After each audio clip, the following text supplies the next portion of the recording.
오늘 말씀은 우리 총신대 신대원의 설교학 교수님으로 계시는 우리 김대혁 교수님 나오셔서 말씀 전해 주실 텐데, 제가 정말 좋아하는 우리 교수님이신데, 오늘 작년에도 말씀 들으셨죠? 교수님 말씀을 들으면 성경을 읽고 싶어진다는 그런 마음이 좀 들 겁니다. 그러니까 이 성경과 설교의 어떤 이 진수, 교수님처럼 설교하면 A학점 받습니다. 설교. 그래서 오늘 좀 잘, 원래 너무 바쁘셔서 지금 또 학교에서 일을 맡으셔가지고 제가 전화를 드리는 게 죄송할 정도로 너무 바쁘신데, 우리 필립이 찬스를 써서 제가 오늘 이렇게 모셨습니다. 그래서 우리 교수님 나오실 때 여러와 같은 환영을, 연습 안 해도 잘할 수 있겠죠? 예, 우리 교수님 나오시겠습니다.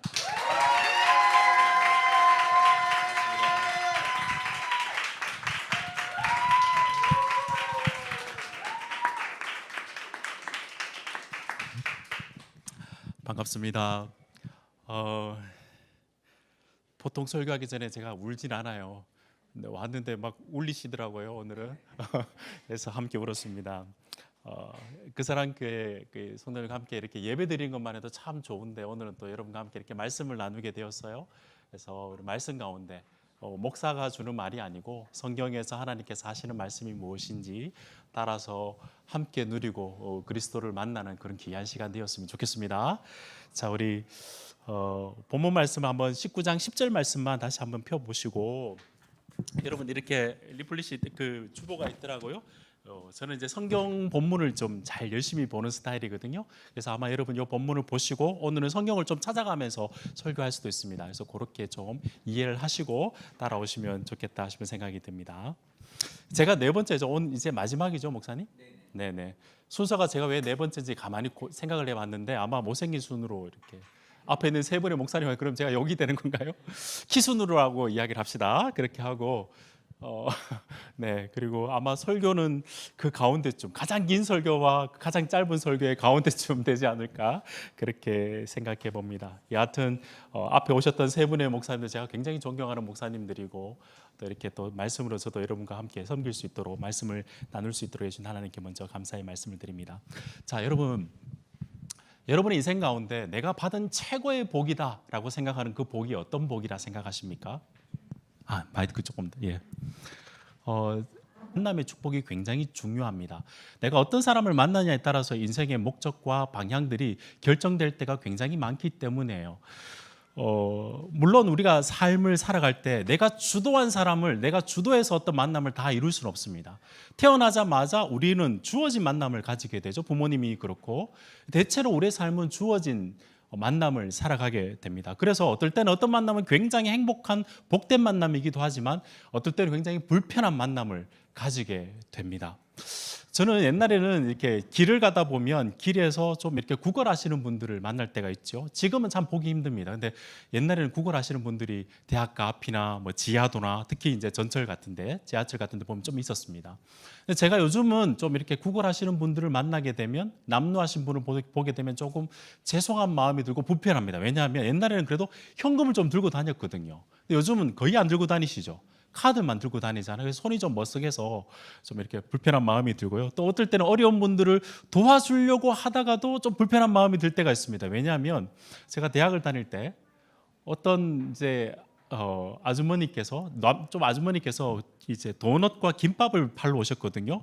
당구장에도 오고 그랬습니다. 제가 왜 당구장 이야기를 꺼낸지 잘 모르겠지만, 그래서 만났는데 드렸는데 되게 가실 때 보니까 좋은 차를 몰고 가시더라고요. 그때 이후로 누구를 돕는다는 것에 의해서 조금 이렇게 불편한 마음이 생각이 나더라고요. 그것보다 제가 가장 불편한 마음이 어떨 때 드냐면, 내가 이렇게 작은 것을 도움을 줘가지고 그 사람이 정말 삶이 변할 수 있을까? 오히려 그렇게 도움을 주는 것이 그 사람을 하여금 삶을 안주하게 만들어서 매일매일 그냥 거기에 머무르게 하는 삶을 만들 수도 있지 않을까라는 부분에서 좀 불편한 마음이 들 때가 있습니다.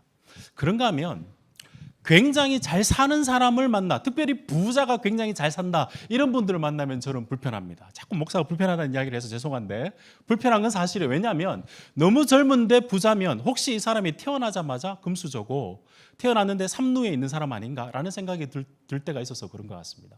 그런가 하면 그런 사람이 아니나 다를까 이 사람이 사람을 억압하거나 혹은 이상한 방법으로 사람을 이용해서 부자가 되었다면 저는 그런 사람 만나기도 싫을 뿐만 아니라 굉장히 불편할 것 같은 생각이 들어요. 제가 오늘 아침에 이렇게 가난한 사람, 이렇게 부한 사람, 이 사람들에 대해서 설명하려고 하는 것이 아니라 사실은 가난과 부는 여러분 잘 알다시피 절대적인 기준은 없죠.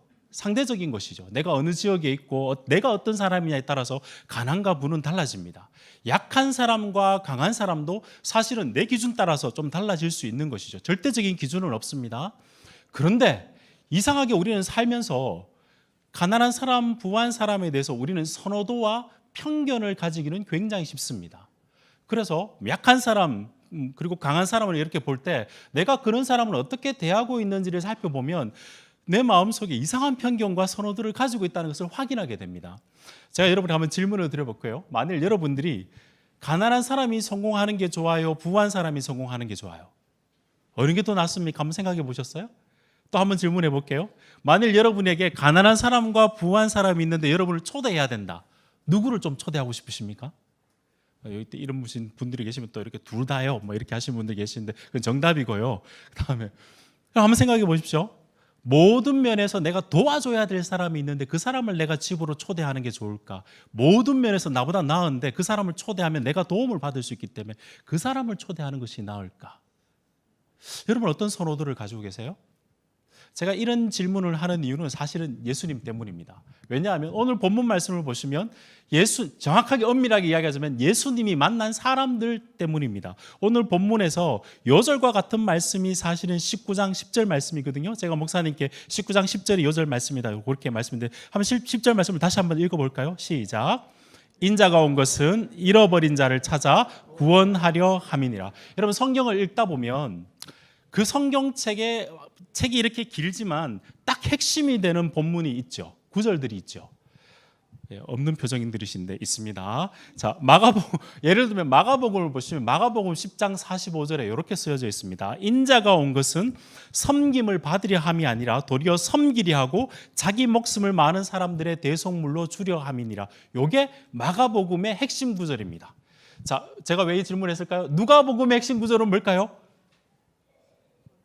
제가 벌써 답을 드렸는데 인자가 온 것은 비슷하죠. 인자가 온 것은 잃어버린 자를 찾아 구원하려 합니다. 이 말씀이 누가복음의 핵심 말씀입니다. 자, 핵심이라는 것은 누가복음 전체를 관통하는 말씀인데 이 핵심 말씀을 느닷없이 뜬금없이 맥락 없이 주님께서 이 말씀을 하시거나 성경이 이렇게 주지는 않겠죠. 이 말씀이 있는 앞뒤 맥락이 있는데 그 맥락을 우리가 살펴보면서 진짜 예수님이 말하는 잃어버린 자를 찾아 구원하려 한다는 의미가 무엇인지를 좀 진위를 좀 파악을 해보자는 것이죠. 여러분 우리 성경을 이렇게 보시면 성경은 장절이 있죠. 장절이 있습니다. 장절은 여러분 영감 받았을까요? 아니죠. 장절은 사람들이 붙였습니다. 그렇다면 장절이 없다 생각하시고 성경을 쭉 읽다 보면 오늘 본문 말씀에 제가 18장 35절로 시작을 했는데요. 18장 35절 말씀 보시면 여리고에 가까이 가셨을 때 한 맹인이 길가에 앉아 구걸하다가 예수님께서 여리고로 들어가시다가 맹인 거지를 만나는 한 명을 만나게 되고 19장 1절 말씀을 한번 볼까요? 예수께서 여리고로 들어가다가 나가시다가 누구를 만난다고요? 부자 관원인데 삭개오를 만난다는 겁니다. 아주 가난한 사람과 아주 부한 사람을 주님께서 여리고라는 도시 속에 들어가다 만나시고 나가다 만나셨다가 제일 마지막에 했던 핵심의 말씀이 뭐냐 하면 인자가 온 것은 잃어버린 자를 찾아 구원하려 함이니라 이 말씀을 주셨다는 것이죠. 그래서 오늘 조금 길지만 이 말씀을 따라서 예수님께서 여리고에서 만났던 이 두 부류에 극명하게 대조되는 이 두 부류의 말씀을 두 부류를 만나시고 난 다음에 그와 어떤 대화를 하시고 그 사람들은 어떤 반응들을 하고 난 다음에 주님께서 인자가 잃어버린 자를 찾아 구원하려 왔다는 그 의미가 무엇인지를 조금 진리를 좀 파악했으면 좋겠습니다. 그래서 설교의 목적은 뭐냐면 잃어버렸다가 찾는다는 것, 정말 나는 잃어버렸다가 찾은 사람인가? 라는 것들을 이 말씀 속에서 여러분 스스로에게 한번 확인하는 시간이 되었으면 좋겠고요. 두 번째, 잃어버렸다가 찾아서 구원을 얻었다라는데, 이 본문에서 말하는 구원을 얻었다라는 것이 내가 지금 생각하는 구원의 내용과 비슷한가 확인하여서 정말 여러분들이 잃었다가 주님 앞에서 찾은 자가 되었으면 좋겠고요. 이 성경에서 말하는 구원의 의미가 여러분의 삶의 실제가 되었으면 좋겠다. 그게 제가 지금 설교의 주제로 잡아온 겁니다. 보통 설교의 주제를 이렇게 설명하지 않는데 고 목사님 앞에서 이렇게 설명을 하게 되네요. 그래서 여하튼 예, 잃어버린 자가 누군가, 구원이 뭔가, 이 본문을 통해서 좀 살펴봤으면 좋겠습니다. 자, 저는 성경을 좀 열심히 좀 따라서 읽는 스타일이라서 여러분 이걸 펴보시고, 제일 먼저 예수님께서 여리고로 들어가셨다가 지금 가시는데 왜 예수님께서 여리고로 들어가셨는지를 한번 생각해 보셨으면 좋겠습니다. 사실 여리고는 예수님의 마지막 종착점이 아니었어요. 예수님은 어디를 향해서 가고 계셨냐면 예루살렘 십자가로 향하고 계셨습니다. 그래서 9장 35절 보시고 9장 51절 보시면 다 찾으실 필요는 없습니다. 제가 읽어드리겠습니다. 9장 51절을 보시면 예수님께서 작정하시고 내가 이제 예루살렘으로 올라가야 되겠다라고 이야기를 하시고, 아마 19장 가운데쯤 보면 이제 예루살렘으로 들어간다 이야기를 하십니다. 그러니까 주님께서 가시고자 하는 마지막 종착점은 예루살렘에서 십자가로 달려 그 일을 이루시기, 하나님의 구속의 사역을 이루시기 위해서 올라가는 길입니다. 그 가운데 마지막 도시, 마지막 대도시가 어떤 도시였냐면 바로 우리가 오늘 살펴보는 여리고라는 도시였습니다. 이 도시를 조금 이해해야 될 필요가 있는데, 여러분 여리고 도시는 구약을 아시는 분은 여리고성 들어보셨죠? 어떤 도성이었죠? 다 망했던 멸망의 도시였죠. 예수님 시대 당시에는 이 여리고성 도시는 굉장히 부유한 도시였습니다. 소비 도시였어요. 그래서 이게 그 도시의 별명이 뭐냐면 정려나무 향기의 도시인데, 그 나무가 풍성하게 자라다 보니까 향품을 팔아가지고 굉장히 부한 도시였습니다. 사람들이 거기에 막 모여들어서 부유함을 누리기 위해서 소비 도시였습니다. 많은 젊은이들과 많은 사람들이 모였겠죠. 그것뿐만 아니라 이게 조금 해수면보다 그 도시가 조금 250m 밑에 있어요. 그래서 여름에는 시원하고 겨울에는 따뜻해요. 지금 헤롯 들어보셨죠? 왕. 그때 당시 로마의 분봉왕인데 그 사람이 왕궁을 여기 여리고 도성에 세울 정도로 향락의 도시였죠. 즐길 수 있는, 여기 부산 출신이 있으면 좀 안 좋아하실 것 같은데, 여름 그러면 우리가 부산에 가잖아요. 그런 것처럼 즐길 수 있는 도시인 거죠. 자, 한번 생각해 봅시다. 예수님께서 구속의 사역을 이루시기 위해서 예루살렘으로 올라가세요. 그 시대 가운데 가장 부유한 도시이고, 가장 부유한 도시의 동전의 반대면이 뭘까요? 사람들이 모이면 경쟁하면서 가장 빈부의 격차가 큰 도시를 주님께서 지나가고 계십니다. 그러면서 첫 번째 만난 사람이 누구냐면 우리가 살펴볼 맹인 거지를 만나는 이야기를 좀 살펴볼게요. 35절부터 한번 살펴보겠습니다. 여리고에 가까이 가셨을 때 예수님께서 한 맹인 길가에 앉아 구걸하는 사람을 보게 되십니다. 한번 여러분이 상상을 한번 해보십시오. 한번 해보세요. 많은 사람이 소비 도시에서 서로 즐기며 살아가는 그 도시 앞에서 길가에 맹인 거지가 있습니다. 날마다 구걸하며 살아가고 있겠죠. 구걸하는 것도 의존적인데 맹인이면 절대적으로 다른 사람의 의존을 하며 살아갈 수밖에 없는 그런 사람인 거죠. 그런데 다행인 것은 뭐냐면 유대인들은 이 맹인 거지에게 돈을 주는 것을 하나님께 준다 생각했습니다. 선행을 베풀 수 있는 최상의 사람인 거죠. 맹인 거지에게 이 향락의 도시, 소비의 도시 앞에서 거기에 앉아서 구걸하면서 자기가 얻을 수 있는 최상의 도시 자리가 거기겠죠. 유대인들에게는요, 왔다 갔다 하면서 내가 하나님께 선행을 베풀 수 있는 최상의 대상이 누구일까요? 이 맹인 거지겠죠. 그렇게 구걸하면서 살아갔던 어쩌면 삶의 무게가 굉장히 무거웠겠죠. 그런데 하루는 이상한 소리가 들리는 겁니다. 사람들이 너무 많이 오는 거예요. 원래 눈이 좀 가려지면 뭐가 발달하죠? 귀가 밝아지죠. 사람들의 이상한 소리가 들립니다. 많은 사람이 온다는 소리를 듣고 물어보는 거죠. 36절 보십시다. 무리가 지나감을 듣고 이 무슨 일이냐? 뭐 이렇게 이제 사극으로 하면 이렇게 묻지는 않았겠죠. 이게 무슨 일이에요? 라고 물었겠죠. 그때 37절 사람들이 뭐라고 해요? 잘 봐보십시오. 37절 그들이 나사렛 예수께서 지나간다라고 이야기를 해 주었습니다. 그때 38절 맹인이 이러는데 뭐라고 외쳐 이러는지 잘 한번 들어봐 보세요. 다윗의 자손 예수여 나를 불쌍히 여기소서. 자, 국어 공부해 보겠습니다. 차이가 뭐가 있죠? 사람들은 뭐라고 불렀죠? 나사렛 예수. 한 지역에 있는 예수가 왔다라고 불렀는데 맹인 거지는요, 다윗의 자손. 이건 굉장한 용어입니다, 여러분. 그냥 다윗의 자손 그러니까 왜 이야기를 했지 이렇게 생각할지 모르겠지만, 누가복음 1장을 보시면 여러분 천사 가브리엘이 마리아 찾아와서 했던 그 이야기 아시죠? 안다고 합시다. 네, 왔습니다. 와서 아들이 하나 날 건데 하나님께서 보내신 아들인데 그 아들이 어떤 아들이냐 설명을 하는데 이렇게 이야기합니다. 다윗의 왕위를 받아서, 그러니까 다윗의 자손이라는 거죠. 그리고 야곱의 집을 다스리는 왕으로 오시는데 그 나라가 무궁하며 그가 하나님의 아들이라고 이야기를 해줬어요. 누가복음 3장을 보면 예수님이 태어나고 난 다음에 예수님 족보를 쭉 나열하는데 예수님의 족보 속에 다윗이 있어요. 끝까지 올라가면 누가 나오느냐 하면 하나님이 나와요. 그러니까 누가복음에서는 다윗의 자손이라고 이야기하는 것은 그가 하나 구약에서 이야기했던 하나님께서 예비해 주신 메시아구나라는 것을 가리키는 전형적인 호칭인 거죠. 이 맹인은 사람들은 나사렛 예수라고 부르는데 이 맹인은 다윗의 자손이라 부르는 겁니다. 당신이 메시아입니다라고 부르는 거예요.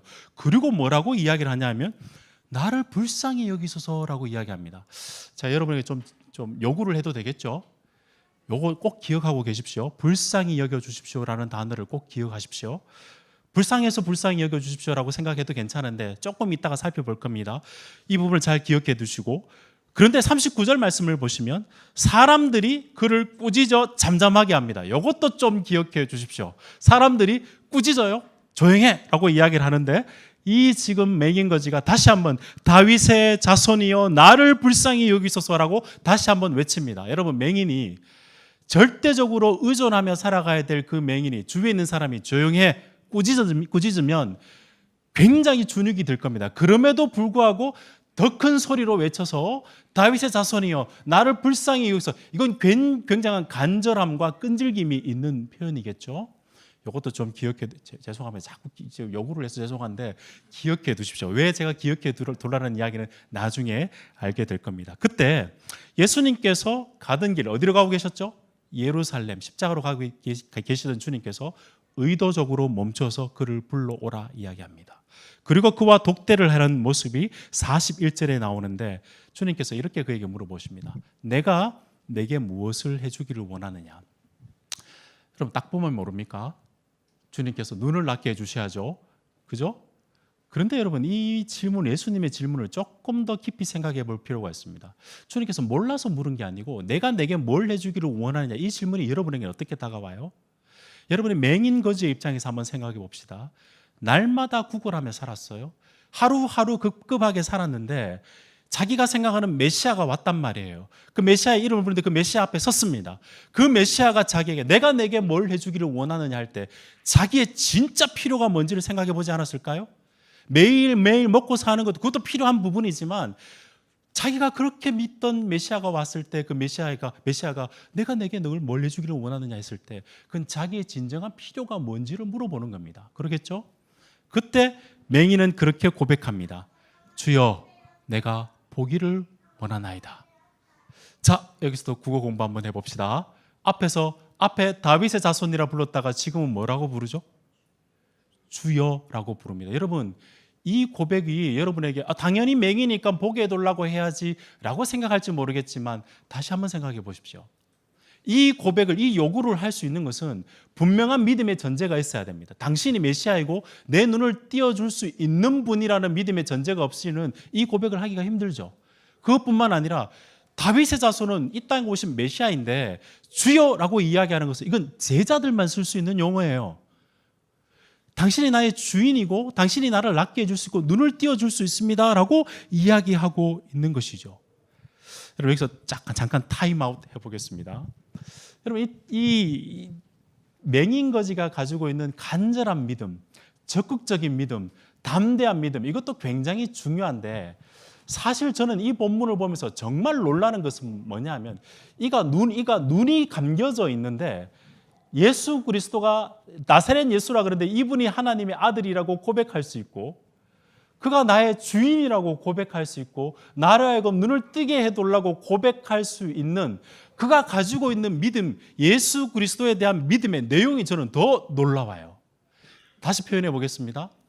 내가 가지고 있는 나는 간절한 믿음을 가지고 있고 나는 이런 담대한 요구를 할 수 있는 내가 자기 믿음이 더 중요한 게 아니고 이 사람은 맹인 거지는 예수 그리스도의 그가 메시아이며 그가 나를 낫게 해줄 수 있을 뿐만 아니라 내가 그렇게 담대하게 끈질기게 요구하면 들어주실 분이라는 것을 그렇게 가지고 있는 이 믿음이 더 놀랍다는 거예요. 별로 놀라시도 않으신데 이게 왜 놀랍냐 하면 이렇게 해석하는 게 내가 과한 거냐? 그렇지 않습니다. 42절 말씀 한번 보겠습니다. 예수께서 그에게 이르시되 보라 내 믿음이 너를 구원하였느니라. 주님께서 본 것도 내 믿음, 네가 가지고 있는 그 믿음이 너를 구원했다. 단순히 눈을 뜨는 것도 여기서는 뭐 눈을 뜨게 해주시는 보게 하시는 것도 구원이겠지만 보통 구원은 우리가 성경에서 뭐라고 이야기를 하죠? 하나님의 자녀가 된 것, 하나님의 백성이 된 것, 이게 구원인 거죠. 그렇게 그 고백을 듣고 난 다음에 맹인이 이렇게 43절 보십시오. 곧 보게 되어 먼저 눈이 떠진 겁니다. 보게 되어 하나님께 영광을 돌리고 이 다음 장면이 더 중요합니다. 눈을 뜨고 집으로 돌아갔다? 이게 아니고 예수를 따릅니다. 제자인 거죠. 눈을 뜨고 난 다음에 예수님 보고 예수님을 따라가는 제자가 되는 것. 그래서 사람들이 박수를 치는 그런 모습들이 나옵니다. 좀 길게 설명했는데 여러분 좀 이제 상상력을 한번 발휘해 봅시다. 여러분이 맹인이었다 생각해 보십시오. 눈을 평생 감고 있었습니다. 그런데 여러분이 그때 주님께서 와서 이런 상황들이 다 벌어지고 난 다음에 눈이 딱 떠졌다. 얼마나 기뻤을까요? 기뻤겠죠? 그런데 그 맹인이 가장 먼저 본 사람이 누굴까요? 예수님이겠죠. 자, 그 다음에 어떻게 됐을까요? 내가 눈을 보고 난 다음에 세상 사람이 다 볼 수 있는 그 보게 된 것도 참 기쁘지만 그가 그렇게 기다렸던 메시아뿐만 아니라 자기 눈을 떠주게 했던 진짜 메시아인 것을 확인하고 그를 따라가면서 그 예수 그리스도를 보게 된 게 그게 정말 그에게는 기쁨 아니었을까요? 여러분 지금 이게 와닿지 않을 수도 있는데 여러분 유튜브에 보시면 생명 안경 아시나요? 제가 이거 화면을 준비하려다가 안 했는데 집에 가서 한번 확인해 보십시오. 생명은 흑백으로 보잖아요. 근데 요즘 개발이 돼서 생명 안경이 생겼습니다. 딱 생명 안경 끼면 컬러로 보이는 거예요. 사람들의 반응이 전부 다 울어요. 보게 되는 것에 대해서 전부 다 우는데 보게 되면 익숙해지죠. 그죠? 그런데 그렇게 보는 것 자체뿐만 아니라 자기로 하여금 다른 세계를 볼 수 있게 했던 그 메시아가 나를 만나줘서 눈을 뜨게 해줬다는 그 메시아를 따라가는 게 그에겐 정말 큰 기쁨이었지 않았을까요? 저는 여러분들이 이 맹인거지와 같은 똑같은 육체의 회복을 받은 것은 아니지만 적어도 이 가운데 오셔서 하나님을 나의 아버지라고 고백하며 예수 그리스도를 통해서 우리가 구원받았기 때문에 예배자로 나온 줄로 믿습니다. 맞나요? 저는 이 믿음이 정말 놀라운 믿음이라 생각합니다. 조금 더 성경 이야기를 할 건데 이 믿음을 여러분 하찮게 생각하시면 안 됩니다. 그때 당시에 맹인 거지뿐만 아니라 예수님에 대해서 보고 따랐고 예수님을 경험한 사람들 굉장히 많았죠. 맹인 거지가 사실은 누가복음 전체를 다 보시면 다윗의 자손이여라고 진짜 정확하게 고백한 사람은 맹인 거지밖에 없어요. 이때까지 제자들도 그런 고백하지 않습니다. 종교 지도자들도 그런 고백을 하지 않아요. 근데 왜 맹인 거지는 이런 고백을 하게 되었을까? 놀랍게도 정말 예수님이 왜 이 땅에 오셨는지를 정확하게 이해하고 있었던 사람이 이 맹인 거지였습니다. 조금 설명을 해볼 텐데요. 예수님이 이 땅에 오시고 난 다음에 예수님이 첫 번째 했던 설교가 있어요. 그 설교가 누가복음 4장 18절 19절에 나오는데 제가 여러분 대신해서 한번 읽어드리겠습니다. 예수님께 설교를 하셨는데 이사야 61장의 말씀 가지고 설교를 했습니다. 한번 들어봐 보십시오. 주의 성령이 내게 임하였으니 이는 가난한 자에게 복음을 전하게 하시고 내게 기름을 부으시고 나를 보내사 포로된 자에게 자유를 눈먼 자에게 다시 보게 함을 전파하여 눌린 자를 자유롭게 하고 하나님의 은혜의 해를 전파하려 하심이라. 이사야 61장을 딱 읽고 난 다음에 주님께서 이스라엘 백성들에게 많은 사람들에게 이 말이 너희 귀에 응했다. 내가 바로 그다라고 주님께서 이야기를 해주셨어요. 놀라운 사실은 여기서 해당자들이 누구죠? 가난한 자, 포로된 자, 눈먼 자, 그리고 눌린 자였습니다. 예수님이 이 땅에 회복자로 오셨는데 약하고 눌리고 어렵고 힘든 그들에게 찾아오셔서 그들에게 복음을 전하며 그들을 회복시켜 주겠다라는 그 말씀, 맹인은 눈먼 자가 눈을 뜬다는 그 말씀에 어쩌면 마음에 다 이렇게 새겨놓고 있었는지도 모르겠습니다. 다시 말씀드리면 예수님이 그냥 메시아의 왕으로 오셨을 뿐만 아니라 그 왕은 이상하게 긍휼의 왕이었어요. 낮고 낮은 자들에게, 눌린 자, 가난한 자, 포로된 자, 그리고 눈먼 자에게 회복과 자유를 주시는 분으로 주님께서 설교하시고 내가 그다라고 주님께서 설교하셨던 거죠. 그 주님께서 관심을 보였던 사람들이 좀 있는데요. 예수님이 이 18장 19장에 오기 전에 주님께서 설교를 여러 번 하셨겠죠. 우리 주님께서는 주로 이제 이야기 설교를 많이 하셨는데 제가 앞에서 좀 기억해 놓으라는 말 기억나셔요? 여러분 18장을 보시면 과부와 재판장 이야기를 하십니다. 이건 주님께서 만들어 지어내신 이야기예요. 과부가 있습니다. 여러분 과부는 그 사회 속에서 억눌린 자죠. 원한을 가지고 풀기를 원했어요. 재판장을 찾아갔는데 그 재판장은 불의한 사람이었습니다. 그런데 끝까지 찾아가니까 들어줬다는 이야기를 해요. 그리고 주님께서 설교 가운데 제일 마지막에 뭐라고 이야기하냐면 이 시대 가운데 이 믿음이 있겠느냐 이야기를 하세요. 예수님의 교훈의 핵심은 뭐냐면 하나님의 성품, 공의로우신, 하물며 공의로우신 하나님께서 너희가 원한을 가지고 너희 원함을 가지고 나아갈 때 그 끝까지 나아가고 지속적으로 나아가면 주님께서 들어주시지 않겠느냐라는 설교를 해주셨습니다. 과부는 눌린 자였습니다. 그 다음 설교가 어떤 설교였냐면 여러분 잘 아시는 바리새인과 세리의 기도였습니다. 18장에 주님께서 이런 설교를 하셨어요. 바리새인들은 내가 주님을 위해서 하나님을 위해서 이거 됐습니다. 이것 하지 않았습니다. 자기 의를 드러냈습니다. 그런데 세리는 주님 앞에서 이런 기도를 했어요. 나를 불쌍히 여겨주십시오. 나는 죄인입니다. 라고 고백했습니다. 그때 주님께서 뭐라고 이야기했냐면 저 바리새인이 의인이 아니고 이 세리가 의인이다 라고 이야기를 했습니다. 자, 여러분 제가 뭘 하고 있는지 이해가 되세요? 그 다음에 18장 15, 17절 보시면 이 설교를 마치고 난 다음에 주님께서 길을 가는데 사람들이 어린아이를 데리고 옵니다. 그때 제자들이 한 행동이 있어요. 뭐라고 했냐면 꾸짖어가지고 호통을 치고 가까이 오지 못하겠습니다. 그때 주님께서 뭐라고 하셨냐면 어린아이 같이 하나님 나라를 받드는 자가 그 사람이 하나님 나라에 속한다라고 말했습니다. 자, 정리해 보겠습니다. 맹인거지는 메시아로 오신 예수 그리스도 긍휼의 왕임을 알았습니다. 은혜의 해를 선포하는 주님으로 오신 줄 알고 그를 하여금 소리를 외치며 다윗의 자손이여 라고 외쳤죠. 앞에서 세리가 기도했던 것처럼 주여 나는 죄인이고 나를 불쌍히 여겨주십시오 라는 고백을 했어요. 부자 관원이 하나님의 성품을 기억하면서 끝까지 지속적으로 나아갔듯이 사람들이 방해를 해도 다윗의 자손이여 다시 외치며 적극적으로 나가는 모습을 우리가 보게 되죠. 정리하면 이 맹인거지는 예수 그리스도가 메시아이자 긍휼의 왕임으로 오신 것을 알았고 주님 앞에서 자기 존재의 인식, 나는 죄인이며 나는 불쌍히 주 예수 그리스도가 정말 절실한 존재입니다. 나를 긍휼히 여기소서라고 고백하였고 사람들의 방해에도 불구하고 그분의 성품을 믿기 때문에 그로 하여금 사람들이 꾸짖어서 조용하라고 이야기함에도 불구하고 다윗의 자손이요 나는 불쌍히 여김이 필요합니다. 당신의 긍휼이 필요합니다. 은혜가 필요합니다. 라고 고백을 했습니다.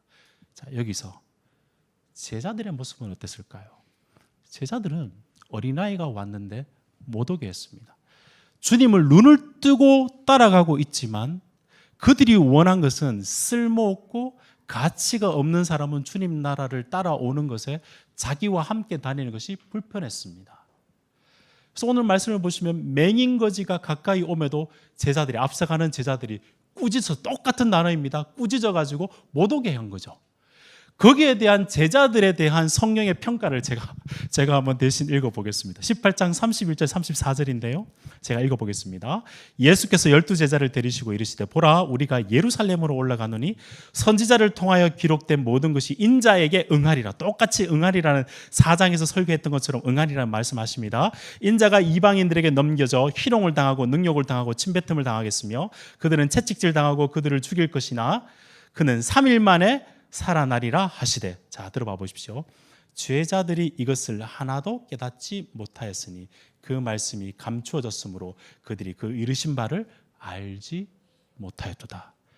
자, 여러분에게 질문해 보겠습니다. 제자는 눈을 뜨고 주님을 따라갔습니다. 예루살렘으로 올라가는 주님의 진위를 모르고 예수님과 따라가면서 긍휼의 왕으로, 진짜 이 땅의 주인이지만 긍휼의 왕으로 가난하고 억눌리고 눈먼 자와 포로대잔들을 자유롭게 하시는 긍휼의 왕인 줄을 모르고 자기 삶에 도움이 되는 왕으로 따라가고 있었어요. 맹인거지는 눈이 다쳤지만 그는 말씀 그대로 구약에서 말씀하신 다윗의 자손으로 오셨고 하나님의 아들로 왔고, 나는 그가 절실히 필요한 자이고 끊임없이 그분 앞에 나아가서 나를 불쌍히 여기소서라고 외치는 맹인거지가 있습니다. 여러분, 누가 진짜 눈 뜬 사람이죠? 눈을 뜨고 있지만 메시아를 따른다고 하고 있지만 여전히 자기 삶 속에서 내 삶의 플러스 알파라고 생각하는 그런 사람들에게는 눈은 뜨고 있지만 눈이 감긴 자예요. 그러나 맹인거지는 눈이 감겼지만 하나님의 역사를 기억하고 하나님 나라의 메시아로 오셔서 그는 긍휼의 왕으로 내가 외칠 때 나에게 관심을 가져주시고 나로 하여금 불쌍히 여겨주실 뿐만 아니라 나를 그냥 육체적 눈만 뜬 것이 아니라 사실은 눈을 떠서 메시아를 보게 되는 영적인 세계를 열어주신 분을 만나게 된 거죠. 그가 진짜 하나님 나라의 제자 아닐까요? 여러분, 좀 센 이야기인지 모르겠지만 우리 이 말씀 앞에서 우리 스스로에게 한번 여쭤봤으면 좋겠습니다. 사랑하는 여러분, 우리는 주님을 정말 절실한 필요가 있는 자이며 그분이 진정한 메시아임의 주인임을 고백하면서 그분의 긍휼하심을 끊임없이 간구하면서 주님을 따라가고 있습니까? 정말 주님이 가장 절실한 필요한 분이라는 사실을 그걸 고백하기 전까지는 어쩌면 우리는 온전한 제자는 아닐지도 모르겠어요. 마치 십자가 사건 이후에 제자들이 주님 만나서 변화되기 전에 그때 제자들처럼 정말 주님이 나에게 절실한 필요의 분이시라는 것을 고백하기 전까지는 정말 참된 제자가 아닐지도 모른다는 부분을 우리 스스로에게 한번 물어봤으면 좋을 것 같아요. 정말 그분을 따라갈 수 있는 사람은 날마다 그분의 긍휼하심과 주님, 내가 나를 불쌍히 여기소서라는 고백을 할 수 있는 사람이 진짜 주님을 따라갈 수 있는 사람입니다. 이런 마틴 루터 아시죠?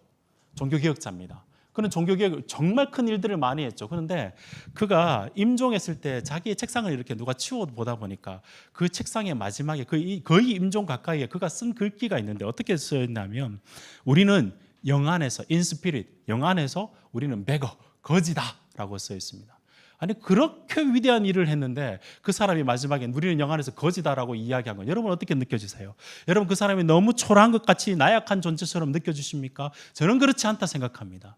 그는 진짜 끝까지 종교개혁을 일으켰지만, 주님께서 사용했지만 끊임없이 예수 그리스도의 은혜가 필요하며 그를 보기를 원하는 거지의 마음, 정말 가난한 마음을 가져서 주님을 끝까지 바라보기를, 그분을 붙들기를 원한 마음이 있었다는 사실이 저는 놀랍다는 생각을 해봅니다. 거꾸로 이야기하면 루터가 이루는, 우리가 이루는 모든 일들은 사실은 우리는 하나님의 긍휼하심이 필요한 존재일 뿐만 아니라 우리가 누리는 모든 것들은 주님께서 주셨기 때문에 나의 삶, 나의 행동, 나의 소망, 나의 모든 바람, 은혜들조차도 그 모든 것들이 하나님으로부터 오는 것이기 때문에 끊임없이 그분을 갈구하고 있는 마음이 진짜 제자의 마음 아닐까요? 그래야 주님을 따를 수 있을 것 아닐까요? 제자들, 지금 주님을 따라서 눈을 뜨고 주님을 따르고 있지만 그들이 원한 것은 나 예수 그리스도를 통해서 나 자기 확장, 나 좀 나은 인생 살아가 보고 싶어요 라는 것으로 따라가고 있었지만, 철저하게 자신의 무능을 인정하고 나는 주님의 도움이 필요합니다 라고 인정한 그에게 주님께서 주목하시고 그에게 영안의 눈이 열리며 그 세계를 보았기 때문에 예수 그리스도를 따라가는 제자가 된 것, 그것이 바로 우리의 삶인 줄로 믿습니다. 여러분, 기독교와 다른 종교의 근본적인 차이들, 많은 이야기를 우리 훌륭하신 목사님들 많이 오셔서 특히 고 목사님 설교를 들어보면 너무너무 잘 아시겠지만 다시 한번 점검해 볼까요? 많은 종교들 보면 결국은 여러 가지 프랙티스와 훈련들을 이야기합니다. 물론 기독교 안에서도 훈련과 경건의 훈련 필요합니다. 그런데 가장 근본적인 차이점이 있다면 뭐냐면, 기독교는 시작할 때부터 우리 쪽에서 가져가는 것, 우리가 결코 하나님에 도달할 수 없다, 그것이 일단 불가능하다라는 것으로부터 시작합니다. 맞나요? 그러고 난 다음에 그래서 메시아가 필요하고 그분의 예수 그리스도가 은혜가 필요하다는 쪽에서부터 시작하는 게 우리의 시작점인 것이죠. 정말 우리가 그 예수 그리스도를 그런 분으로 믿는다면 우리는 정말 예수 그리스도가 절실히 필요하고 주님께서 나에게 다가오신 메시아라고 믿는다면 오늘 여러분이 주님이 여러분에게 다가가서 내가 내게 뭘 해주기를 원하느냐 물으신다면 여러분 어떤 대답을 해보고 싶으세요? 제가 너무 심한 질문한 건가요? 어떤 대답 해보고 싶어요? 저는 여러 가지 필요들이 있지만 이 맹인거지처럼 날마다 주님 앞을 주님의 시선에서 내 시선이 주님의 시선을 그리고 주님을 피하지 않는 주님을 바라보는 그런 삶을 살아가고 싶습니다. 그것이 저의 간절한 바람이라 저는 생각합니다. 현대인들은 너무나 많은 것을 봅니다. 그 진짜 보는 것을 못 볼 때가 봐야 될 것을 못 볼 때가 참 많아요. 제 이야기가 아니라 조셉 피퍼라는 가톨릭 철학자인데 그가 이 시대를 어떤 식으로 평가하고 있는지 한번 들어봐 보십시오. 우리 시대 보통 사람은 볼 것이 너무 많은 것 때문에 너무 많이 보아서 신자가 진짜 보아야 될 능력을 잃어버렸다. 동의되십니까?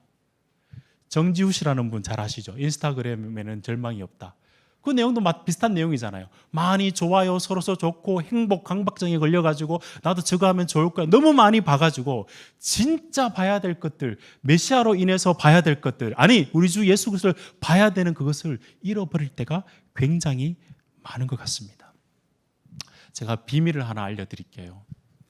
과거에나 지금에나 사람들이 왜 하나님을 믿지 않는다 생각하세요? 어떤 사람은 하나님을 믿지 않지만 하나님의 존재를 가정하고 은연중에 믿는 사람도 있습니다. 어떤 사람은 하나님이 정말 계신다면 하나님이 다시 우리에게 찾아올 거라는 생각도 이야기하시는 분도 계세요. 그런데 진짜 사람이 근본적으로 하나님을 믿지 않는 이유는 하나님이 마음에 안 들기 때문입니다. 내가 원하는 쪽이 하나님이 아니에요. 내가 매니지할 수 있는 하나님이 아니고 자기가 생각할 수 있는 하나님의 상황을 하나님을 넘어간단 말이죠. 우리 그쪽에서 생각하는 우리의 열심, 인성, 영성, 도덕 모든 것으로 거기에 하나님의 도달할 수가 없어요. 반면에 기독교에서는 뭐라고 이야기하나요? 그 하나님께서 우리를 포착하시는 방식, 우리는 하나님을 포착할 수가 없는데 하나님이 우리를 포착하는 방식이 있다는 거. 그게 뭐냐면 하나님이신 그분이 인간이 되셔서 우리를 찾아오셨다라는 그런 방식으로 우리를 찾아오신다는 것이 기독교의 방식입니다. 우리를 찾아오시되 사로잡는 방법이 성육신, 너무나 평범한 방식으로 우리를 찾아오시고 그럼에도 불구하고 우리의 기대와는 다른 하나님이 나를 찾아와서 나를 붙으시는 거예요. 이것이 기독교가 우리에게 보여주는 놀라운 복입니다. 저는 이 말씀을 준비하면서 이런 생각을 해봤어요. 이 맹인거지가 살면서 참 힘들었겠지만 오히려 눈이 가려져서 말씀대로 이루어지고 말씀대로 행하시는 예수 그리스도를 더 선명하게 봤겠구나. 눈뜬 제자들은 내가 내 삶 속에서 뭘 지금 살아가야 될지를 생각하면서 그 예수 그리스도를 통해 내 삶의 세계에 넣어버린 거죠. 내 삶에 하나님 세계 플러스를 더한 게 아니라 더해버린 거죠. 그런 식으로 살아가는 모습으로 사람들이 살았지 않을까 그런 생각을 해봅니다. 제가 여러분에게 질문 한번 해볼게요. 여러분의 진짜 필요는 뭘까요? 우리에게는 주님을 향한 너무나 큰 필요들이 있습니다. 그리고 동시에 우리에게는 우리 필요를 아시고 긍휼의 주님께서 찾아오시는 우리를 찾아오시는 위대한 크신 분이 계십니다. 그 사실을 여러분 꼭 붙드시는 여러분이 되었으면 좋겠습니다. 과학 실증주의자들이 이 본문 보면 이렇게 이야기하죠. 이건 거짓말이지. 그죠? 현대 실용주의자들이 이 본문을 보면 아이고 나도 이런 주님 만나면 나도 한번 믿어줄게 이렇게 이야기를 하죠. 신앙인이 이 본문을 보면 이렇습니다. 주님께서 맹인의 눈을 열어주셨는데 이야 그것보다 영적인 영원한 하나님 나라의 주인공을 보게 했던 그 맹인거지 정말 대단합니다. 우리 주님이 대단하고 이 맹인거지의 믿음이 정말 부럽다라고 이야기하실 겁니다. 여러분 우리 주님을 만나면 우리가 생각하는 것보다 훨씬 크신 것을 주십니다. 이걸 여러분들이 좀 실감을 했으면 좋겠는데요. 한번 이런 생각을 한번 해보십시오. 우리가 주님을 따라가면서 누리는 이 은혜가 얼마나 큰데 우리가 왜 실감을 못하느냐 하면 너무 커서 못하는 거예요. 여러분 지구가 이렇게 막 돌면서 소음을 내는 거 알고 계시죠? 그런데 우리가 그 소음의 소리를 못 듣잖아요. 너무 커서 못 듣잖아요. 마찬가지로 주님께서 주신 그 은혜가 너무 커서 우리는 그것이 실감나지 않을 때가 있는데 진짜 그게 실제입니다. 왜냐하면 주님의 여러분 다 고백했지 우리 주님은 완벽한 성품을 가지시고 완벽한 선물을 우리에게 주시는 분이시죠. 내 삶의 필요에 대해서 만약에 주신다면 뭐부터 채워주실 것 같아요? 내가 지금 급급한 문제부터 채워줄 것 같아요? 완벽한 것부터 채워주실 것 같습니까? 저는 주님께서 완벽한 구원의 영생의 축복부터 우리에게 채워주시고 그 다음에 우리의 삶 속에서 가이드해 주시는 그 은혜가 우리에게 주신 줄로 믿습니다. 그게 더 크신 은혜 아닐까요? 제가 이렇게 이야기를 하지만 사실은 우리도 광야의 삶 속에서 일용할 양식들이 많이 필요하죠. 제가 여러분에게 강조하고 싶은 것은 이런 겁니다.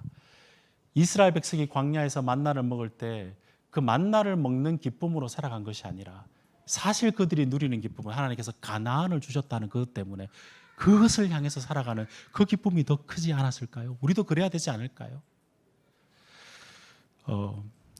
제 삶에 우리 아들이 여기 있어서 제가 설교하기가 참 불편한데 제 삶에 또 그런 절실한 필요들이 많습니다. 저희는 우리 80 노구의 부모님을 모시고 삽니다. 한 이제 5년 됐거든요. 많이 아프세요. 점점 이제 몸이 쇠약해 가는 것을 보게 됩니다. 병원도 자주 다니고 그럴 때마다 절실한 기도가 나와요. 그리고 우리 아이들 있고 또 딸이 있는데 이제 고등학교 올라가고 또 모든 것을 건사하는 아내를 보면 아내도 이제 내 나이 또래니까요. 힘들잖아요. 어렵잖아요. 모든 것을 이제 큰아들까지 있으니 모든 것을 돌아보기가 얼마나 힘들까요? 그래서 절실한 필요가 있습니다. 그런데 여러분 제가 깨닫는 바가 뭐냐면 모든 것이 다 채워져도 그때도 여전히 필요한 것이 예수 그리스도구나라는 것을 저는 깨닫습니다. 다 채워져도 우리에게 필요한 것은 예수 그리스도이고 반대로 다 채워지지 않아도 주님께서 내 삶 속에서 다가와 주셨다라는 그 사실이 있을 때 그때는 그게 굉장히 중요한 것이었지만 스르르륵 사라지더라고요. 예수의 빛 안에서 내 삶의 핀포인트가 정확하게 그리스도와 딱 눈을 마주치게 된다면 그 다음부터 내가 중요하게 생각했던 것들이 석 사라져도 그래도 괜찮은 인생이라는 것을 깨닫게 되었습니다. 여러분들은 정말 누구를 필요하고 주님께서 여러분에게 내가 내게 뭘 해주기를 원하느냐 물어보신다면 여러분 어떤 고백을 하고 싶으세요? 저는 그 사랑교회는 이제 여러분 모두가 삶 속에서 주님 만나서 여러 가지 삶의 필요들을 채워가는 것 그것도 너무너무 중요하지만 그걸 넘어서 진짜 주님을 만나서 그 주님을 보여주는 그런 공동체가 되었으면 좋겠다 싶은 생각이 듭니다. 많은 사람이 오겠죠. 많은 필요들을 이야기하겠죠. 실제적인 삶의 필요들이 있겠죠. 그러나 그걸 넘어서 언제나 우리에게 필요하신 분이 예수 그리스도입니다 라는 것을 진짜 우리들을 통해서 그 사람들이 볼 수 있도록 하는 그런 공동체가 되기를 우리 주님의 이름으로 축복드립니다. 시간이 많이 갔죠. 자, 두 번째 사람을 한번 보도록 하겠습니다. 이러다가 제가 제일 설교를 길게 하는 사람이 되겠네. 좀 짧게 빨리 지나가 보겠습니다. 자, 주님께서 삭개오 맹인거지를 만난 것은 가장 약한 자를 만나 주셨죠. 억눌린 자를 만나 주셨습니다. 이제는 19장을 보시면 가장 억압하는 자를 만나십니다. 그 사람의 이름이 누구죠? 삭개오입니다. 삭개오의 이름의 뜻은 사실은 깨끗한 자, 순수한 자라는 뜻이에요. 근데 그 사회 속에서는 그렇지는 않았죠. 왜냐하면 그 사람의 직업이 뭐죠? 세리입니다. 부자라서 사람들이 싫어한 게 아니었습니다. 그때 당시 유대인들은 부자는 하나님께 복받은 사람이라 생각을 했거든요. 문제는 세리였습니다. 세리가 하는 일이 뭐냐면 로마 관원들을 위해서 로마를 위해서 세금을 자기 돈으로 미리 내주는 거죠. 그러고 난 다음에 자기 민족들에게 세금을 받는 겁니다. 그 차익이 자기 봉급이죠.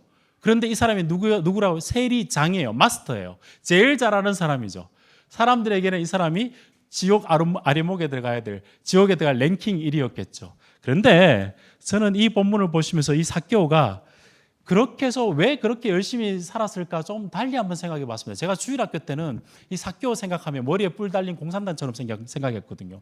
그렇게 나쁜 놈이 있어 라고 생각을 했습니다. 근데 한번 입장을 한번 바꿔보십시오.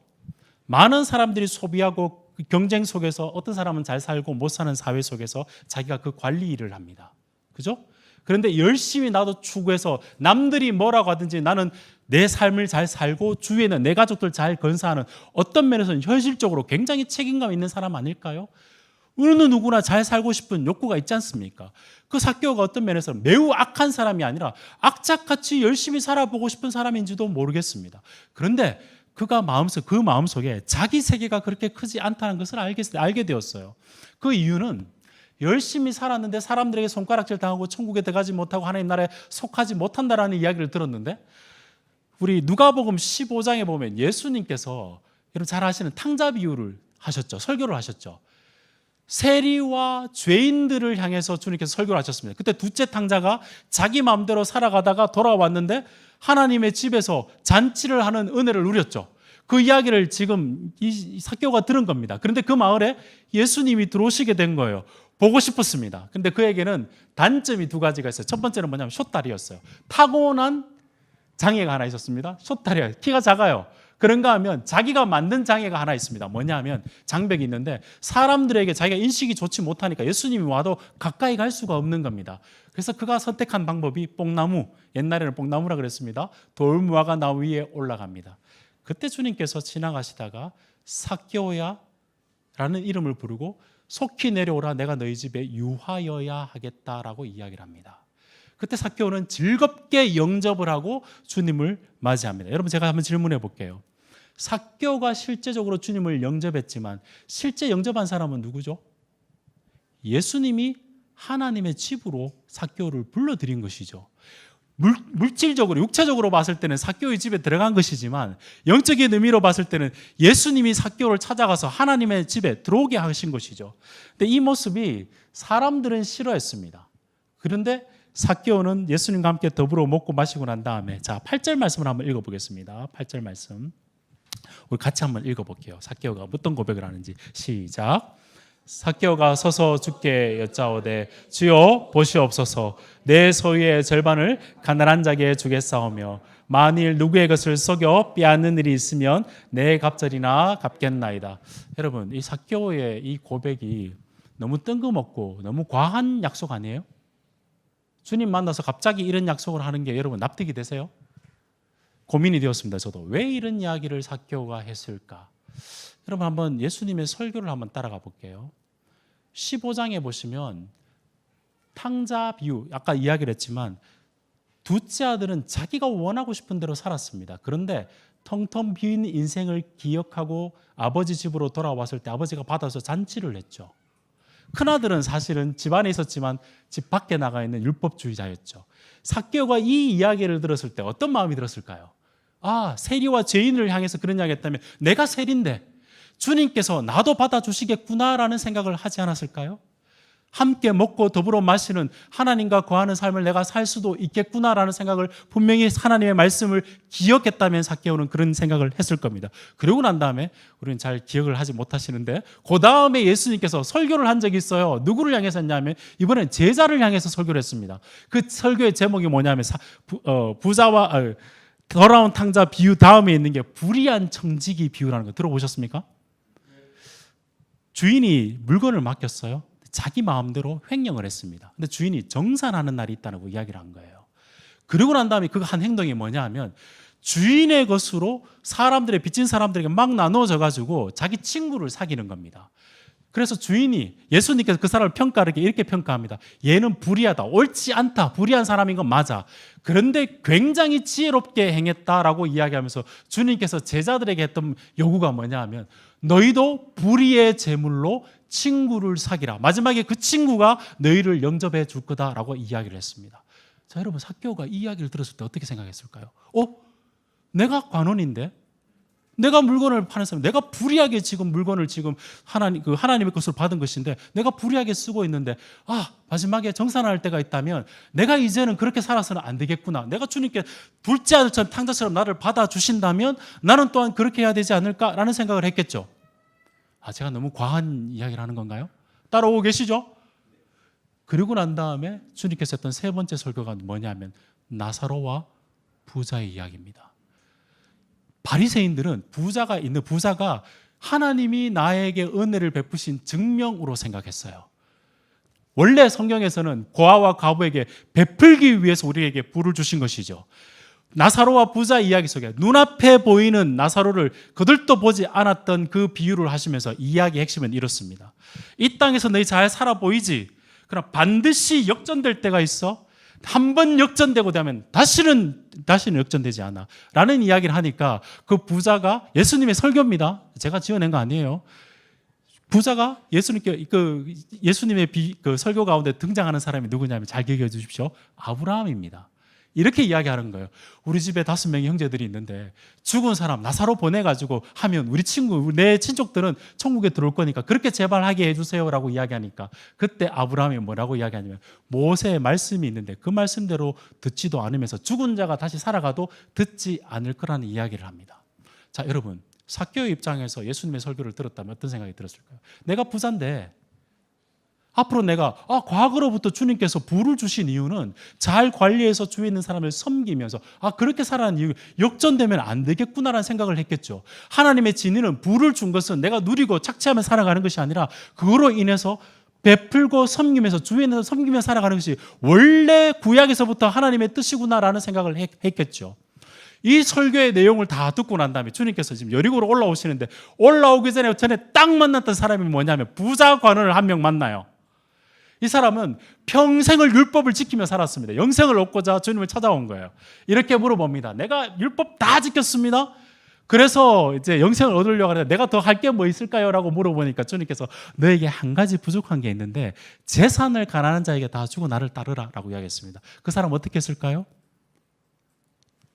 못 따라갑니다. 영생의 주인을 눈앞에 두고 하나님께서 나에게 부를 주신 것은 이건 주님께서 나를 사랑한다는 증명으로 생각했기 때문에 이걸 놓고 따라가기는 힘든 것이죠. 내가 열심히 취해서 영생을 얻고자 해서 그 영생의 결과를 그걸 확인하는 이 땅의 내용이 부라고 생각했던 겁니다. 그래서 못 놓고 돌아가는 거예요. 그 이야기까지 들었습니다. 삭개오의 반응을 다시 한번 생각해 보십시오. 주님을 만났습니다. 자기 집에 들어와서 함께 유하겠답니다. 마치 아버지처럼 자기를 품어주신 것이죠. 자기가 탕자였습니다. 자기가 관원이었는데 내 재물을 자기가 악착같이 쥐고 살았는데 주님을 만나고 나니까 그렇게 사는 게 하나님의 뜻이 아니군요. 돌이켜서 가난한 사람들에게 내가 나누어주며 그 다음에 뭐라고 하냐면 내가 잘못한 사람이 있다면 4배나 갚아주겠습니다. 여러분, 이건 정말 놀라운 이야기입니다. 왜냐하면 앞에 율법 다 지켰다는 사람이 있죠. 재산을 안 나눠줬잖아요. 이 삭개오는 4배를 갚는데 성경을 보시면 사실은 4배 갚을 필요가 없죠. 20%만 갚으면 돼요. 관대하게. 사실은 율법의 정신보다 훨씬 더 많이 갚죠. 자, 제가 여러분에게 물어보겠습니다. 누가 진짜 영생 얻은 자일까요? 유대 관원은 열심히 취해서 하나님의 세계를 내가 따낼 수 있다 생각하고 열심히 율법을 지켰다 살았는데 재산이 예수님보다 컸습니다. 하나님 나라보다 하나님 나라를 소망은 했겠죠. 그러나 그 하나님 나라를 내가 이 땅 가운데 누리고 있다는 증거로서 부를 누리고 있었습니다. 삭개오는 그렇지 않았죠. 하나도 율법을 못 지켰어요. 지옥에 들어가도 마땅합니다. 그런데 주님께서 찾아오셔서 탕자처럼 자기를 품어주셨고 하나님 나라 영생을 베풀었기 때문에 자기의 삶이 완전히 바뀐 것이죠. 이제는 내가 가지고서 주님께서 주셨는데 가난한 사람에게도 나누어 줄 수 있고 율법의 정신을 따라서 조금만 해도 되지만 풍성하게 주위에 있는 사람들에게 나누어 주게 된 사람, 그 사람이 바로 구원받은 사람이라고 주님께서 이야기하고 있는 것이죠. 여러분, 사실은 사람들이 살아가면서 약함과 어려움에 실패하는 것이 아니라 성공에 취해서 실패할 때가 참 많습니다. 유대 관원은 율법 잘 지켜서 잘 살아가는 그 성공 때문에 영생을 놓쳐버렸어요. 오히려 삭개오는 자기의 꿈이 깨어져 가지고 이렇게 사는 게 너무 작은 삶인데 주님께서 오심을 해서 주님의 세계에서 하나님 나라의 세계에 자기 자신을 넣게 된 겁니다. 유대 관원은 자기 세계의 율법을 지켜서 하나님 나라를 더하는 것으로 생각했지만 삭개오는 자기 세계가 다 깨어졌는데 하나님 나라의 세계가 자기에게 침범한 거예요. 그리고 하나님 나라의 세계에 자기를 맡긴 것이죠. 그래서 그가 이렇게 고백할 수 있는 겁니다. 주여 보시옵소서, 내 재물을 나눠주고 주위에 있는 사람들에게 내가 잘못한 거 있다면 관대하게 베풀며 살아가겠습니다라고 고백하게 된 것이죠. 그때 주님께서 이렇게 삭개오에게 확증해 주십니다. 뭐라고 이야기를 하시냐면 예수께서 이르시되 9절 말씀, 오늘 구원이 이 집에 이르렀으니 이 사람도 누구라고요? 아브라함의 자손이다. 예수님의 설교 가운데 아브라함의 자손, 영생을 얻은 자이죠. 똑같습니다, 여러분. 아브라함도 원래 우상을 섬겼던 사람인데 주님께서 그를 뽑아서 복의 통로로 삼아주시고 왕 같은 제사장으로, 긍휼을 베풀 수 있는 제사장으로 삼아주셔서 주위에 있는 사람을 섬기게 했죠. 삭개오, 돈이라는 우상을 섬겼습니다. 그러나 주님께서 만나주시고 난 다음에 그것을 깨뜨리고 주위에 있는 사람을 섬기도록 만들어주신 거죠. 저는 이 삭개오를 보면, 삭개오는 원래 가지고 있었던 선천적인 자기의 장벽은 키 작은 것, 주님 만난다고 커지는 것 아니죠. 주위에 자기가 잘못해서 사람들이 싫어하는 것, 그거 하루아침에 장벽을 무너뜨릴 수 없습니다. 삭개오가 진짜 극복했던 건 뭐냐면 자기 속에 있는 자기 우상을 극복한 거죠. 주님 때문에. 자기가 정말 취하고 싶은 것을 주님 때문에 다 얻게 된 것이죠. 그래서 나눠주는 인생을 살게 된 겁니다. 사랑하는 여러분, 개인주의, 능력주의, 그리고 소비주의가 팽배한 시대를 살아가고 있습니다. 그렇죠? 다른 사람이 어떻게 손가락질을 하든지 간에 나는 내가 내 삶을 잘 살면 좋겠고 내 자식들, 내 자녀들이 잘 되었으면 좋겠다는 그것이 기본 디폴트 모드로, 기본값으로 살아가는 시대를 살아가고 있습니다. 현대판 삭개오들인 거죠. 현대판 삭개오가 세상에만 있나요? 아니요. 교회 안에도 있을 수 있습니다. 내가 예수 잘 믿어서 내 삶 속에서 예수 믿어가지고 더 보태가지고 그렇게 살아가고 있어요. 영적 소비주의자로 살아간다면 어쩌면 그것을 강력하게 유혹하는 세대를 우리가 살아가고 있는지도 모릅니다. 좀 지나간 것이 아니지만 그 C.S. 루이스라는 유명한 이제 그 변증가죠. 그 사람이 스크루테이프 편지에서 잘 아시겠지만 이건 고참 악마가 자기 조카 악마에게 하는 편지의 내용입니다. 거꾸로 들으셔야 됩니다. 어떻게 설명하고 있는지 한번 들어봐 보십시오. 사람을 향한 그 하나님입니다. 사랑과 완벽한 자유를 가져다주는 그 하나님의 섬김을 이야기하는 모든 것은 단순히 선전이 아니라 소름 끼치는 진실이라는 사실을 너는 직시해야 돼. 그 하나님은 수많은 혐오스러운 작은 자신의 복제품과 같은 사람들로 하여금 세상을 채우고 싶어 하셔. 그들은 아주 작은 규모이지만 질적으로 하나님과 그와 같은 삶의 피조물이야. 그들은 자기 스스로 자유롭게 하나님의 뜻을 따르기 때문이지. 잘 들어봐 보십시오. 우리 악마는 빨아당기기를 원하고 하나님은 나눠주기를 원하시지. 우리는 비어있는 부분을 채워서 살아가는 거지만 그는 다른 사람을 채워서 흘러넘치도록 하는 삶을 살아가지. 현대판 삭개오들은 어쩌면 이 악마의 소리를 더 많이 듣는 것 아닐까요? 사람은 누구나 불안하죠. 그 불안을 채우기 위해서 부정적으로는 두려움 때문에 열심히 살아가는 사람도 있고 그 불안을 해결하기 위해서 많은 것들 긍정적으로 열심히 살아야지 그렇게 에너지가 나오기도 합니다. 그런데 여러분, 그 모든 에너지의 마지막 에너지는 뭐냐면 어디에 잇대어서 그것을 채우느냐 하면 영원한 것에 잇대어서 채웁니다. 그런데 그것을 못 채우다 보니까 어떤 것을 가장 쉽게 채울 수 있는 게 돈이고요, 소유죠. 그 다음에 조금 시간이 걸려서 채울 수 있는 게 권력입니다. 그리고 아주 고상하게 채울 수 있는 게 예술이고 어떤 면에서는 도덕입니다. 그거보다 더 고상하게 채우려고 하는 인간의 간악한 장깨가 종교이죠. 사람들은 그렇게 자기 자신의 만족을 위해서 살아갑니다. 근데 그 만족 진짜 어떻게 채울 수 있냐면 여러분 잘 알다시피 어거스틴이 고백록에서 이런 이야기를 합니다. 당신께서 우리를 당신 쪽을 향하도록 지으셨기 때문에 우리는 당신 안에서만 쉼을 얻을 수 있습니다. 그때까지는 불안할 수밖에 없습니다. 그렇게 고백한 어거스틴의 고백처럼 삭개오는 어쩌면 그 예수 그리스도 완벽한 불안을 해결해 주시는 진짜 주인을 만난 것이죠. 그래서 나눠주게 된 삶을 살은지도 모르겠습니다. 제가 이 말씀을 준비하면서 우리 아들이 여기 있으니까 아들 이야기를 좀 해볼게요. 싫어하겠지만 제가 유학을 갔을 때 저희 집에 큰 아들이 있고 작은 아들이 있습니다.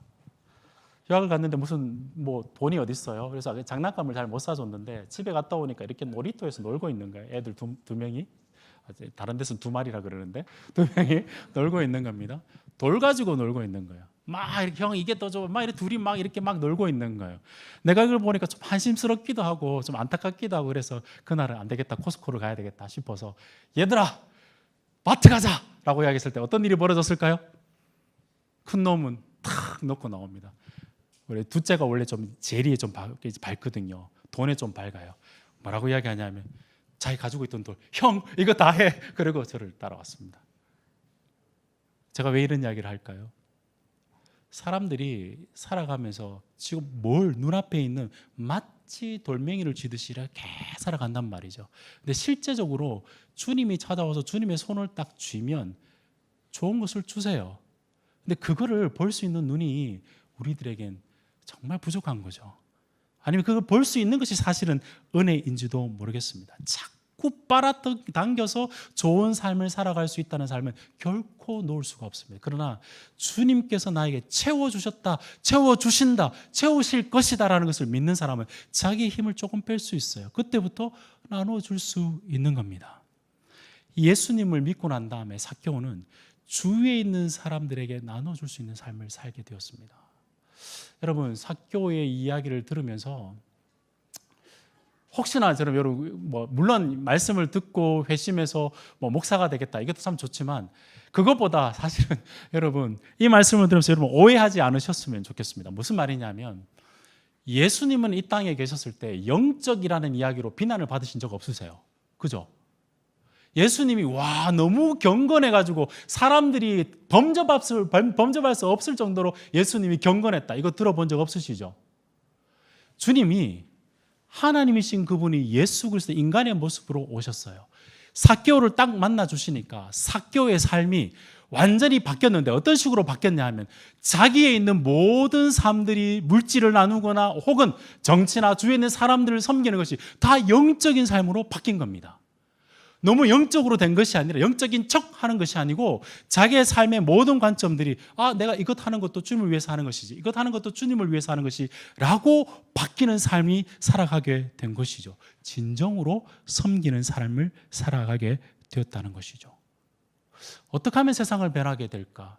저는 이 방법 말고는 주님께서 이 땅에 오셔서 성육화하셔서 우리를 위해서 아주 구체적으로 인간의 모습으로 우리를 섬겨주셨다면, 그것을 성육신을 믿는다면, 내 삶 속에서 그리스도가 나를 만났다면 너무 희한한 신비스러운 크리스찬리티, 기독교, 혹은 너무 이렇게 경건 훈련에, 물론 그것도 중요합니다만 그것 자체로 함몰되는 것이 아니라 진짜 예수님이 인간의 모습으로 내 주위에 오셨다면, 내가 그 예수 그리스도를 만났다면 내 삶 속에서 내 주위에 있는 사람들에게 하나씩 하나씩 섬기며 나누어주는 삶, 그게 진짜 예수 그리스도를 믿는 그리스도인의 삶 아닐까요?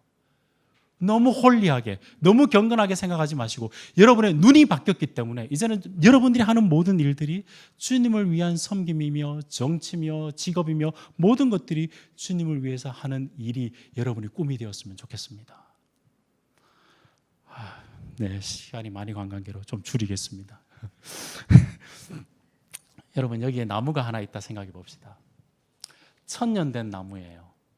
근데 그 해에 가지가 하나 나왔습니다. 이건 1년 된 가지일까요? 1000년짜리 가지일까요? 여러분이 생각하기에 따라 달리겠죠. 내가 그 가지만 본다면 1년짜리겠죠.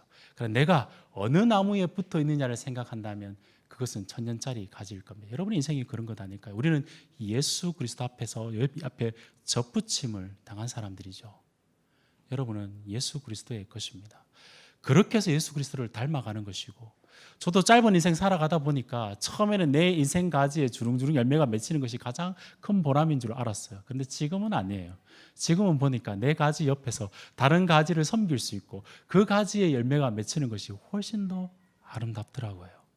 주님께서 우리를 찾으신 구원의 목적은 거기에 있다는 것들을 여러분 꼭 기억하셨으면 좋겠습니다.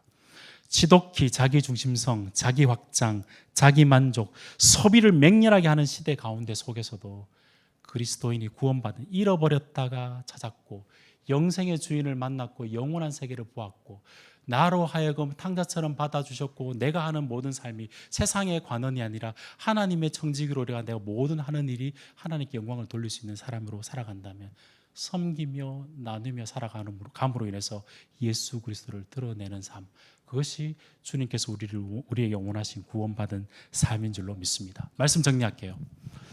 죄송합니다. 길어져서. 예수님의 입장에서 이 두 명을 다시 한번 보고 말씀을 정리해 볼게요. 예루살렘으로 올라가시는데 여리고를 지나갑니다. 아주 가난한 사람과 극비하게 가난하고 맹인이 있었고 아주 착취하는 한 명이 있었습니다. 극진하게 맹인 거지도 주님을 보기를 원하는 제대로 된 고백 가운데 주님께서 주목하여 주시고 그의 눈을 열어서 영적인 축복을, 영원한 세계를 주셨습니다. 착취하는 자에게도 주님을 만나 주셔서 그로 하여금 하나님 나라의 관원, 하나님 나라의 청지기로 삼아 주셨습니다. 그리고 난 다음에 주님께서 하신 이야기가 인자가 온 것은 잃어버린 자를 찾아 구원하려 함이니라. 이 말씀을 주신 것이죠. 제가 설교를 시작하면서 우리들 각자가 선호도가 있다고 말씀드렸죠. 사람들이 맹인거지가 눈을 뜨니까 어떻게 반응한 줄 아세요? 박수치고 난리 났습니다.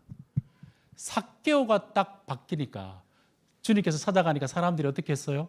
수군수군거렸습니다.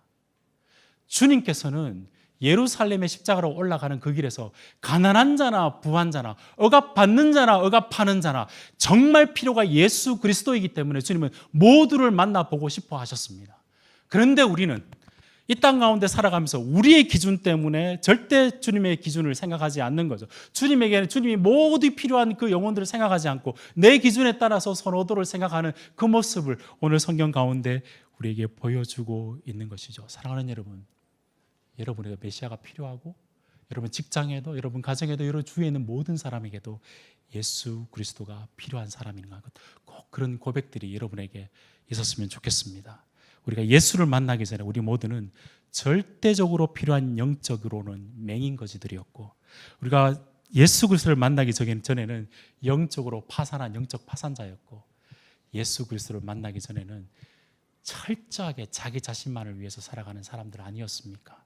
그런데 그 주님께서 마지막에 십자가에 오르시고 그곳에서 빛 대신 주님께서 무덤으로 들어가셨습니다. 이유는 맹인들 우리들에게 영원한 빛을 주시기 위해서.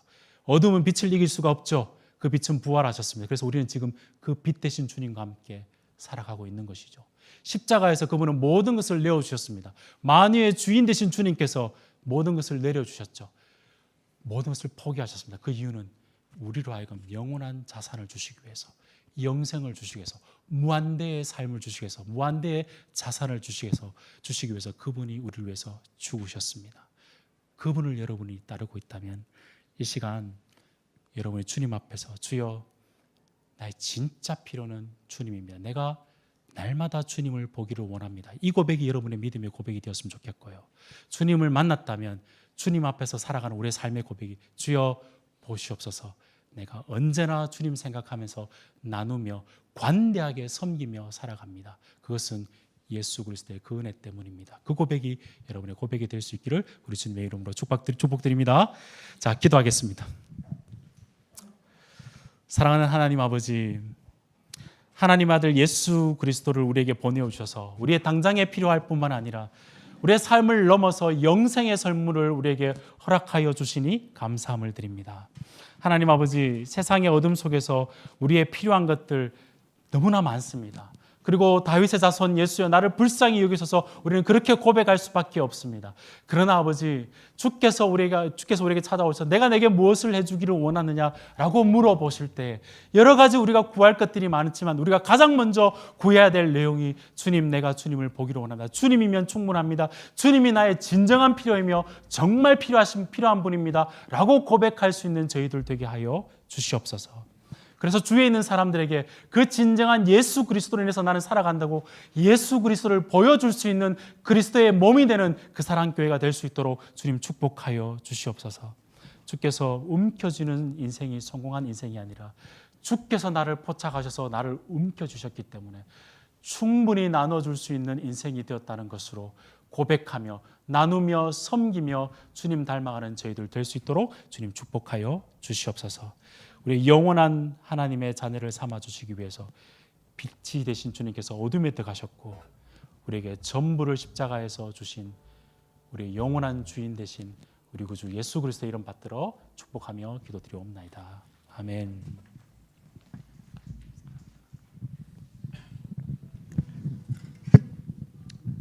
네, 제가 오늘 숙제를 하나 좀 드리면, 우리 교수님 설교가 이제 올라갈 텐데 그 한 번 더 들으시면서 교수님이 말씀하셨던 성경을 좀 다 한번 찾아보면 좋을 것 같아요. 탕자의 비유, 불의한 청지기, 부자와 나사로, 부자 간원과 삭개오로 이어지는 뭐라 그럴까요? 누가복음이 이렇게 다 열리는 것 같은 그런 엄청난 설교를 들었는데 한번 좀 쫙 보면 성경이 이렇게 열리는 그런 이렇게 전율이 확 왔는데 내가 그래서 한 번 더 들어보면 이 성경이라는 것이 이렇게 풍성하게 열리는 그런 은혜가 있었으면 좋겠고, 또 예수님이 잃어버린 자를 찾아 맹인도 삭개오도 다 잃어버린 자다, 그런 말씀 들으면서 여러 가지 마음이 많이 좀 찔렸습니다. 예전에 이찬수 목사님 그런 얘기 한번 하셨어요. 자기는 오카노 목사님이 뭐를 하라 그럴 때 한 번 더 기도해 보겠습니다 얘기를 안 했다는 거예요. 내가 하고 싶고 내가 하고 싶지가 뭐건 소용이 있냐는 거예요. 목사님이 기도해 봤기 때문에 그냥 순종했다. 그게 자기 인생에 다 좋았다, 그런 얘기하더라. 내가 좋아하는 사람, 내가 하고 싶은 일, 그렇게 살아가는 거죠, 그 삶에 있어서. 그래서 정말 이 복음이 우리 안에 있을 때, 그 그리스도의 눈이 우리 안에 있을 때 이 모두를 잃어버린 자로 볼 수 있는 그런 삶이 있었으면 좋겠다, 그런 간절한 소망이 좀 생겼습니다. 은혜로다 우리 같이 한번 찬양하고 한번 기도했으면 좋겠습니다. 교수님 나오셔서 축도해 주심으로 예배 마치겠습니다. 하나님 아버지 감사합니다. 우리가 주님을 만나기 전에 내 삶 속에 내가 보이는 것이 전부인 줄 알고 살았습니다. 그런데 과거와 현재와 미래의 주인 되신 주님께서, 영원한 빛 되신 주님께서 나를 버려두시지 아니하시고 이 땅에 오셔서 지금도 나를 찾으시고 긍휼을 베푸시는 왕으로 나를 찾아주시니 감사함을 드립니다. 그리고 우리의 눈을 열어서 영원한 세계를 보고 주님을 따르게 되는 제자로 삼아주시니 아버지 너무나 감사함을 드립니다. 삶 속에서 내 눈에 보이는 것으로 주님을 재단하지 않게 하시고 만유의 주인 되신 주님께서 나로 하여금 그분을 보게 하여 주셨사오니 어떠한 상황 속에도 주님을 따라가는 제자 되게 하여 주시옵소서. 내 삶 속에 필요한 것 이것저것 너무나 많습니다. 그러나 언제나 나의 삶 속에 필요했던 것이 예수 그리스도이며 언제나 그분이 나의 필요이며 만족이기 때문에 주님 따라가는 제자 되겠습니다. 고백하며 따라가는 저희들 되게 하여 주시옵소서.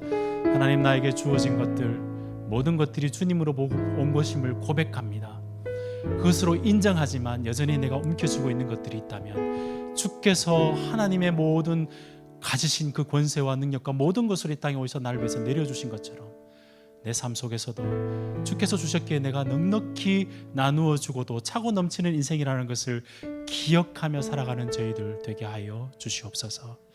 이제는 우리 주 예수 그리스도의 크신 은혜와 하나님 아버지의 지극하고 만극하신 사랑하심과 성령님의 감동, 감화, 위로, 충만, 교통, 역사하심이 내 인생을 예수 그리스도로 채워주셔서 그분을 바라보며 영생을 바라보는 삶을 이미 얻었기에 내 주위에 있는 사람들에게 넉넉히 영생의 삶을 보여주며 내 것으로 주님께서 나에게 맡겨주신 것으로 주위에 있는 사람과 교회와 하나님의 백성들을 차별 없이 섬겨나가기로 다짐하는 이 자리에 나와 예배하는 모든 그 사랑교회 성도들 머리 위에 지금부터 영원까지 함께 있을지어다.